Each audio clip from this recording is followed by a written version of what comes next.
Future Proof is sponsored by Learn Smart Academy, online revision courses for GCSE and A-Level.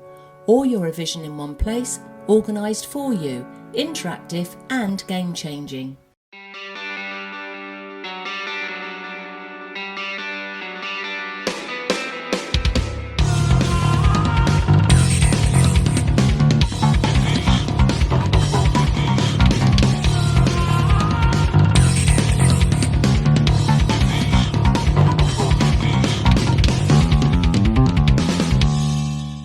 Hello and welcome to Future Proof. Thank you so much for joining me, Sarah Hopwood, as I continue this series looking at how to. And already I've covered things like building your own business and also even back to cutting hair and other subjects too associated with, just living a fulfilling life and life skills as well as issues that cover business. In my understanding, actually all of it, we live a life, we live patterns of behaviour, we live with ways of thinking and what have you. So to me, all of this just spills over into our day-to-day thinking wherever we are and whatever we are doing.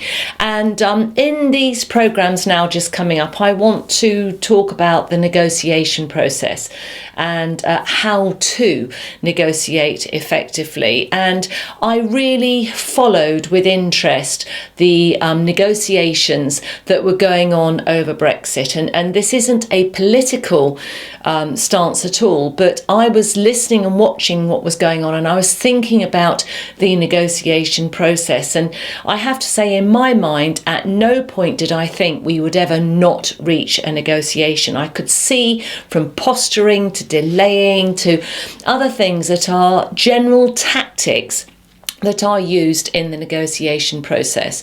So first of all, I just want to address, the issues that sometimes we think we're not very good at negotiating. And, I feel assured that at some point in your life, you have been good at negotiating. You only need to watch kids when they, want an ice cream, for example, and an adult tells them no, how they negotiate that, and they'll go to someone else or they'll try different ways. So, as youngsters, we were used to, I say were, it's very much past tense for me, used to negotiating. The drive to get what we want is usually very, very strong. And so if we hit a wall or a barrier, our brain very often then goes into a sense of negotiation. And that's thinking, what is it I could do then? What do I need to do, or what do I need to stop doing or saying to get what I want? And that's kind of how the brain goes. So, and the other thing is, if you are sat thinking, I'm useless at negotiating, I'm not very good at it, then I'd like to kind of challenge on that and say, look, give it a go. And why don't you think, actually, I am better than I think, or I'm better than I thought I was?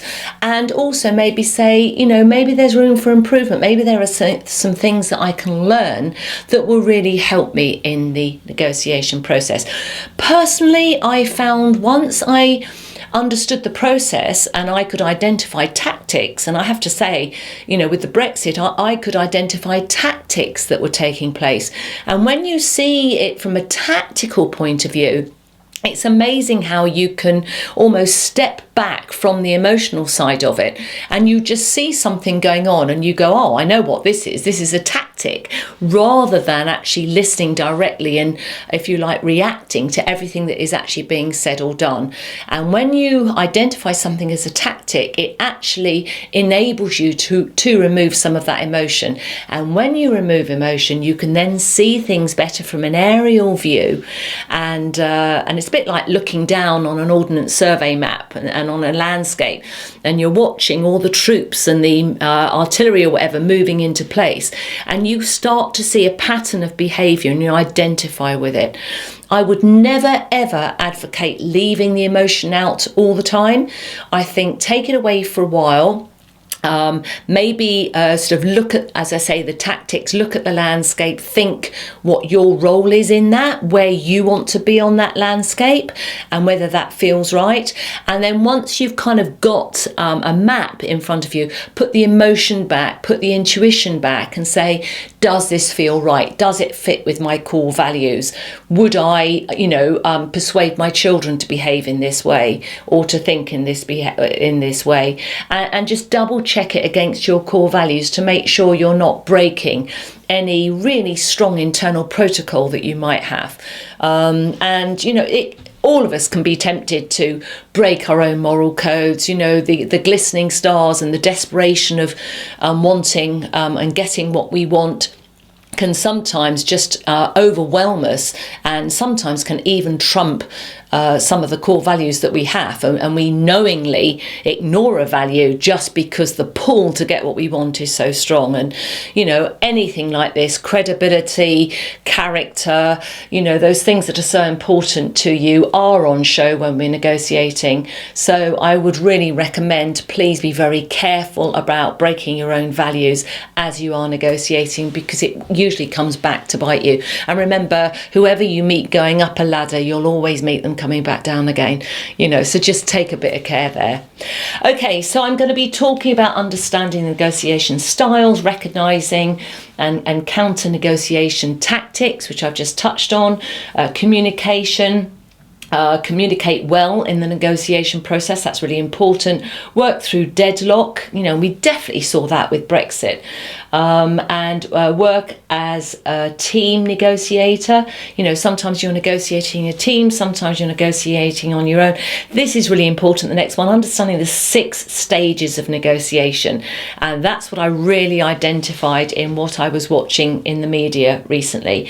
And preparing a 1-page plan, I won't be spending too much time on that, because if you watched any earlier programs, you'll know that I've already covered that in quite some detail.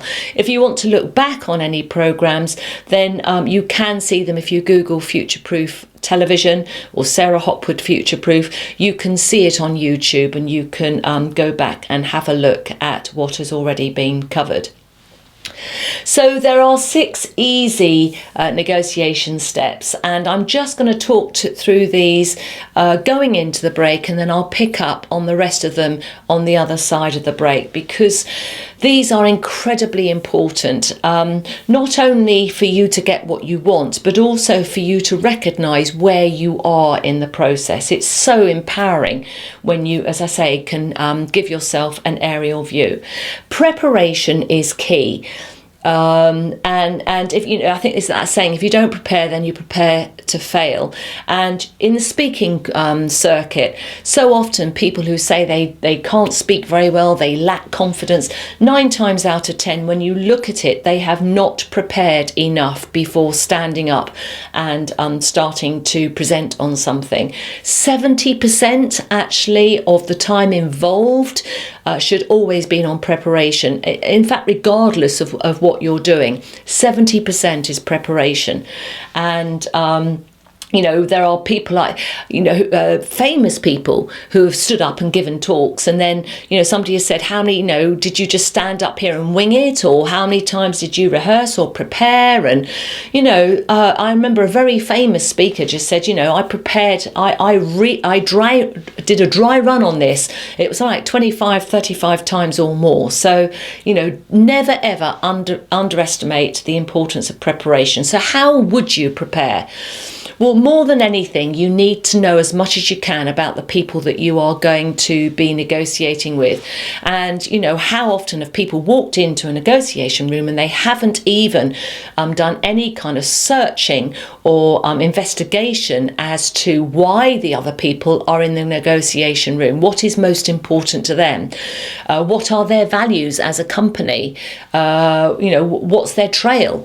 If you Google most people now, there's a trail somewhere. What does that trail look like? Are they actually on the back foot because of something, or are they actually just coming off of a massive win and their confidence is very, very high and they know their worth or know their value? It's all that kind of stuff. And also research the people who are going to be in that preparation room. Research them as individuals. What is their place in that company? How long have they been there? What is their history? What is their trail? Because when you're negotiating, part of it, and we'll be coming to it a bit later, is communication. And let's say, for example, somebody in that room actually used to ski for their country, for example. You know, you could really build up a rapport knowing that, particularly if you were a skier or you knew a skier. And even as an example, you could use skiing as a landscape of language to actually communicate your message across. So prepare and get the background on the business and the people, find out why they're in the room, why they now are negotiating. Prepare by looking at who exactly individuals are going to be in that room with you, and try and avoid telephone negotiation as best you can. And the last thing is prepare the room. Where is it you're going to go? What's the venue? What's the room? I would even go into a room early, separately, and have a look to see what it looks like. Where are people likely to sit? Is it a big boardroom table? Is it circles? Are there no tables at all? Are you just going to sit in a semicircle? What drinks are available? What's the fresh air like? Does it smell? Is the carpet bad? Prepare is all I can say. I'll see you in just a moment for number 2.